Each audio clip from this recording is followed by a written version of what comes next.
Chers amis, bonjour. Bienvenue sur mon tapis volant pour vibrer au rythme du tambour qui accompagne le travail de la terre.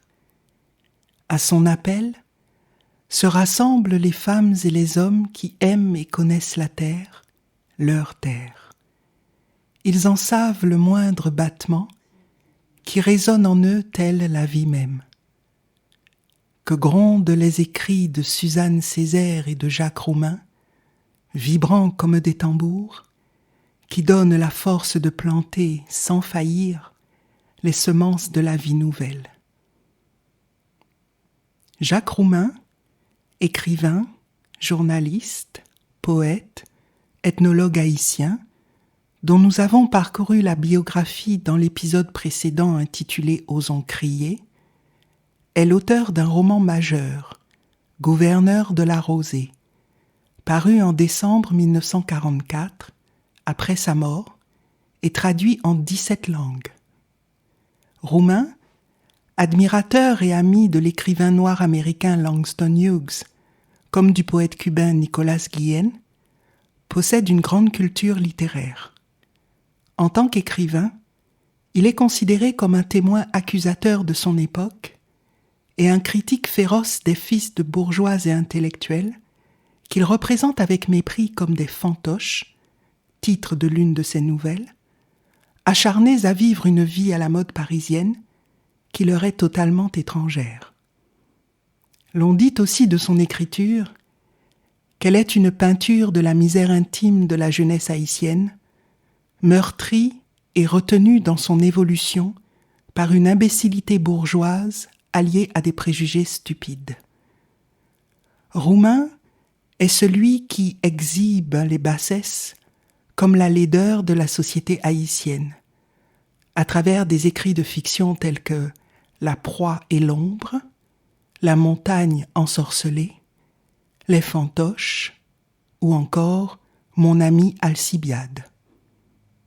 Mais Roumain est aussi celui qui célèbre les victimes de son pays et qui ose parler des paysans haïtiens, une classe sociale méprisée parce qu'elle est pauvre, parce qu'elle est noire et qu'elle parle le créole.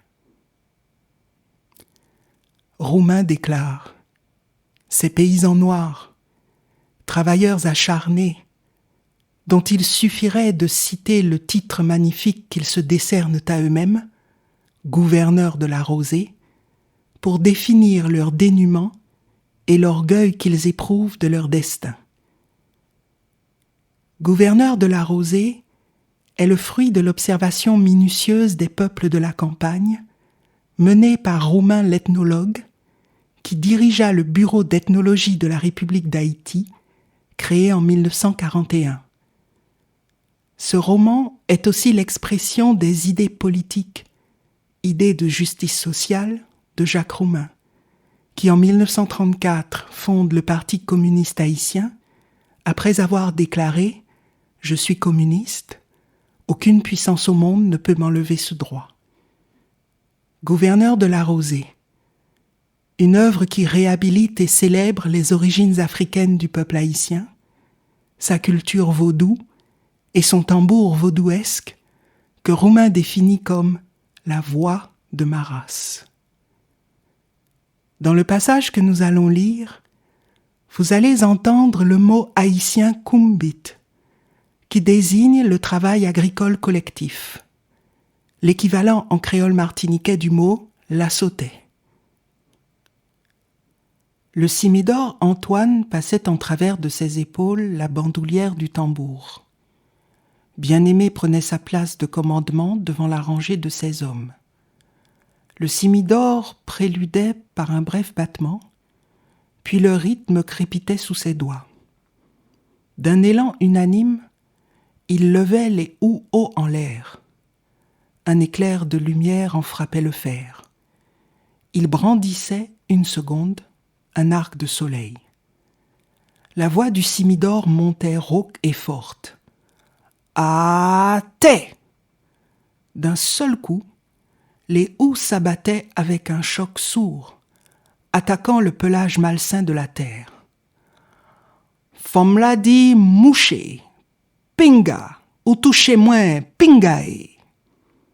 Les hommes avançaient en ligne. Ils sentaient dans leurs bras le chant d'Antoine, les pulsations précipitées du tambour comme un sang plus ardent. Et le soleil soudain était là. Il moussait comme une écume de rosée sur le champ d'herbe. Honneur et respect, maître soleil, soleil levant, plus caressant et chaud qu'un duvet de poussin sur le dos rond du morne, tout bleui un instant encore dans la froidure de l'avant-jour. Ces hommes noirs te saluent d'un balancement de houx qui arrache du ciel de vives échardes de lumière. Et le feuillage déchiqueté des arbres à pin, rapiécé d'azur, et le feu du flamboyant longtemps couvé sous la cendre de la nuit, et qui maintenant éclate en un boucan de pétales à la lisière des Bayahandes. Une circulation rythmique s'établissait entre le cœur battant du tambour et les mouvements des hommes. Le rythme était comme un flux puissant qui les pénétrait jusqu'au profond de leurs artères et nourrissait leurs muscles d'une vigueur renouvelée.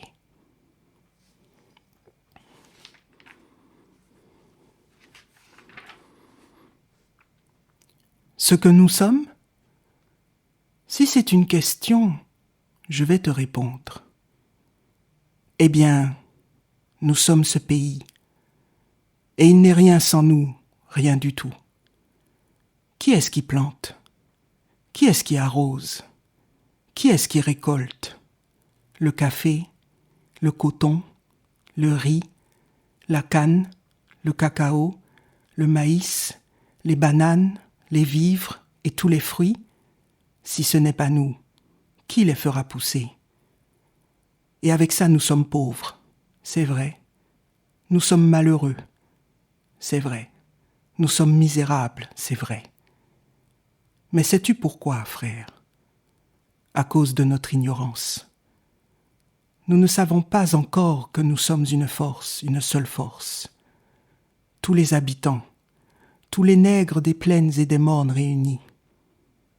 Un jour, quand nous aurons compris cette vérité, nous nous lèverons d'un point à l'autre du pays et nous ferons l'assemblée générale des gouverneurs de la rosée, le grand kumbit des travailleurs de la terre, pour défricher la misère et planter la vie nouvelle.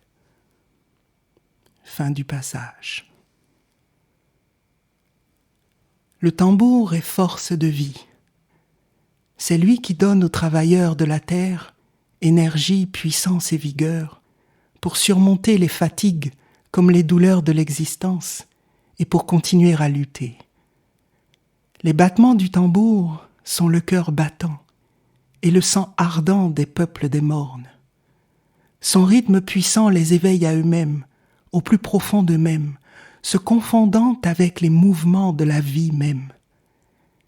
Il y a là quelque chose de l'ordre du surnaturel, comme une pulsion magique, un éveil des sens, les fiançailles renouées entre l'homme et la nature, terre, soleil et eau. Le chant du tambour signifie aussi l'appel à l'union de tous les travailleurs, union et solidarité pour mener la lutte contre toutes les formes d'exploitation, d'injustice et d'oppression. Si nous voulons défricher la misère et planter la vie nouvelle, nous dit Manuel, le héros du roman, nous devons nous unir, nous les travailleurs, sans jamais oublier que le pouvoir injuste s'appuie toujours sur la division pour asseoir sa domination. Aucune catégorie de travailleurs n'est supérieure à une autre, ni plus courageuse qu'une autre. Reprenant les mots d'espérance de Manuel, je forme à mon tour le vœu que, quand nous aurons compris cette vérité, nous nous lèverons au son du tambour puissant et nous ferons le grand kumbit des travailleurs pour planter la Martinique nouvelle et bâtir un monde neuf. Le son du tambour puissant résonne aussi dans l'œuvre de Suzanne Césaire. Femme de lettres, professeure de français, Suzanne Césaire est l'épouse d'Aimé Césaire et la mère de leurs 6 enfants. Elle est née à Rivière-Salée, une commune de la Martinique, en 1915. En 1941, elle fonde avec Aimé Césaire, René Ménil, Aristide Mauger, Auguste et Lucie Thésée, Tropique, une revue culturelle de résistance. La Martinique est alors une colonie française, administrée de manière dictatoriale par l'amiral Robert, qui y applique la politique de Vichy. En 1943, Tropique est interdite, jugée, je cite, révolutionnaire, raciale et sectaire, par le chef de la censure, le lieutenant de vaisseau Bayle. C'est Suzanne qui, au nom de l'équipe de la revue, rédige la réponse adressée à Bayle. Cet écrit, resté célèbre, affirme la position antipétainiste, anticonformiste et anticolonialiste des créateurs de Tropique. Lisons la réponse.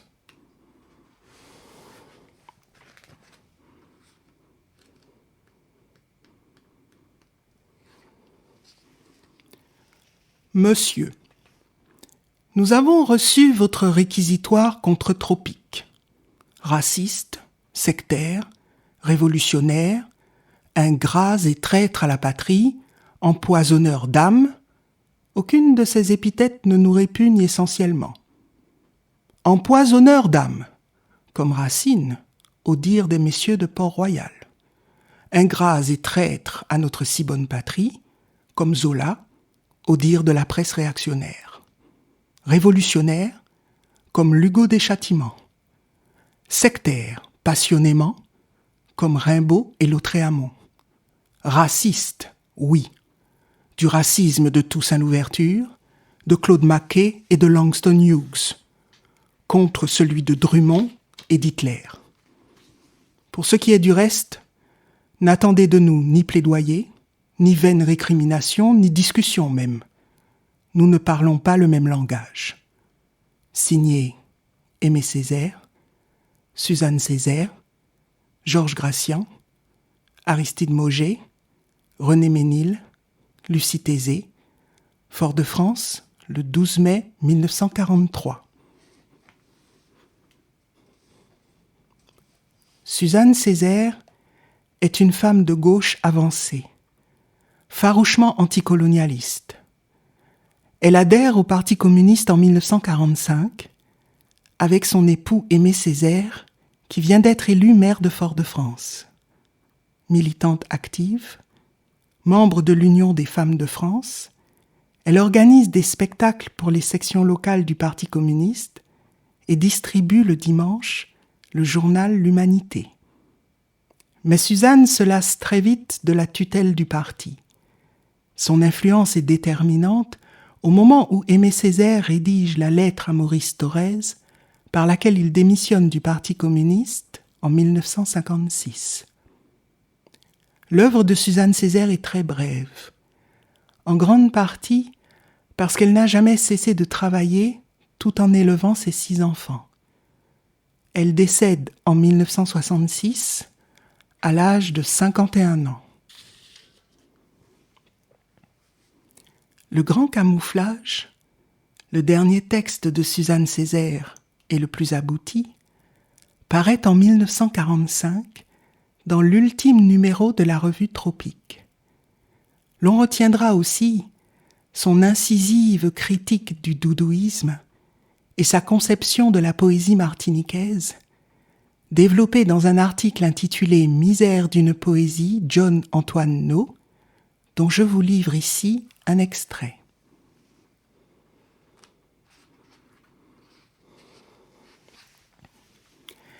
Et je parle de No, et je ne dis rien d'un Leconte de Lille, d'un José Maria de Heredia, d'un Francis James. Les professeurs coloniaux continuent à trouver ça très bien.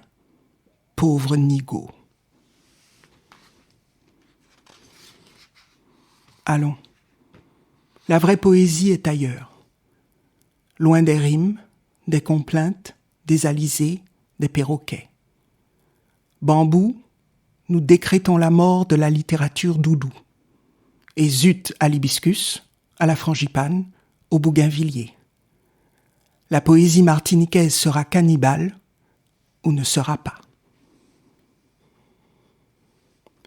Tous les textes de Suzanne Césaire sont réunis dans un ouvrage intitulé Le Grand Camouflage, écrit de dissidence, 1941-1945. Lisons à présent ce passage du Grand Camouflage.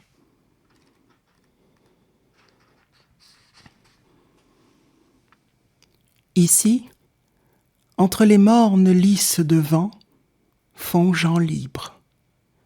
Un paysan, qui lui n'a pas été saisi du tremblement de l'aventure mécanique, s'est appuyé au grand mapou qui ombrage tout un flanc du Morne. Il a senti sourdre en lui, à travers ses orteils enfoncés nus dans la boue, une lente poussée végétale. Il s'est tourné vers le coucher de soleil pour savoir le temps qu'il ferait demain.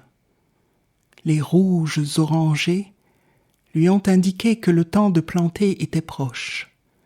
Son regard n'est pas seulement le reflet pacifique de la lumière, mais il s'alourdit d'impatience, celle-là même qui soulève la terre martiniquaise, sa terre qui ne lui appartient pas et est cependant sa terre.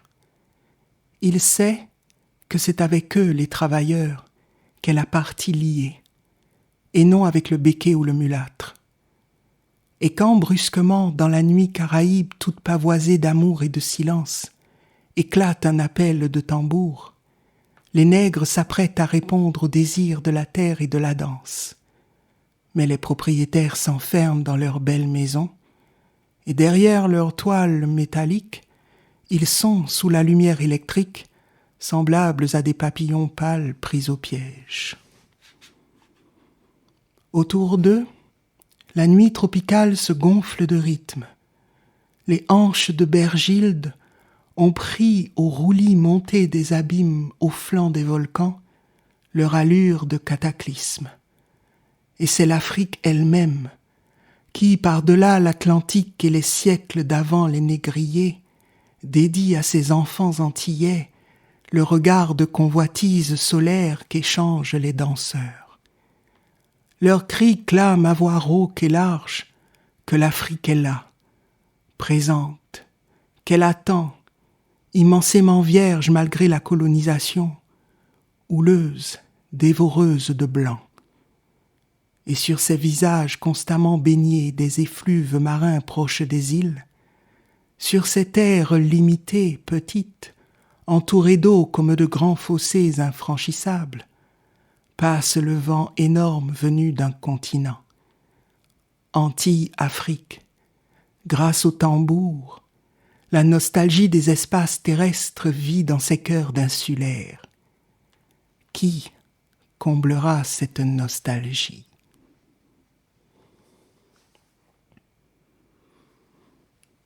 Ce texte entre en écho avec celui de Jacques Roumain, gouverneur de la Rosée. Ici aussi, le tambour apporte la connaissance de soi à la manière d'une révélation jaillie d'une dense transe. Deux registres s'interpénètrent et interagissent, le registre poétique et le registre sociologique. Le texte dresse le portrait des nègres paysans des Mornes, richesse de ce pays, non point asservi par la machine, mais profondément humain, car enraciné à la terre martiniquaise, orteils enfoncés nus dans la boue. La poésie de Suzanne Césaire nous révèle que le tambour, bien plus qu'un instrument de musique, est une part essentielle de nous-mêmes, les Martiniquais, parce qu'il éveille notre lien fondamental à la terre et à la danse, notre lien à nos origines africaines véritables.